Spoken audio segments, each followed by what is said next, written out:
Start. After an exhaustive speech that my honorable colleague, the finance minister, has made, I have very little to say. The reasons for the modification of the award have also been given in the statement annexed to the order of the Ministry of Labour dated 24th August 1998 and placed on the table of the House.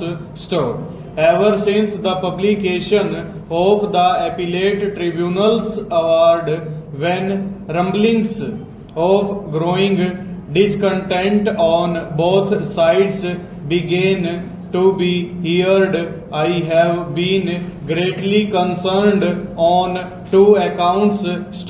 Firstly, I have been most anxious that the state of tension which has existed in the relationship between employers and employees in the bank field during the last 5 or 6 years should relax and give place to an enduring relationship based on goodwill and contentment.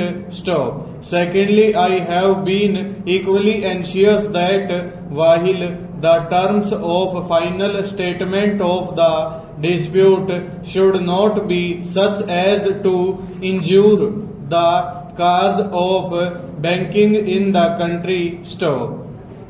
They should be fair to the vast number of what are known as the lowest categories of bank employees and who have put up with much trouble and expense during all these years of costly litigation.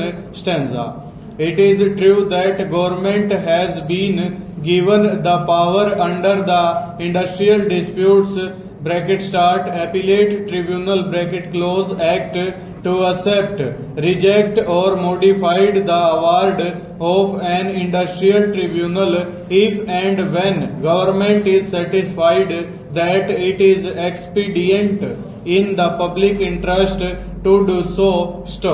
It cannot be disputed that the said powers should be exercised by government with due care and caution in exceptional circumstances and for very strong reasons of public interest, and that the modification of an award of an industrial tribunal by executive action is prima facie not desirable.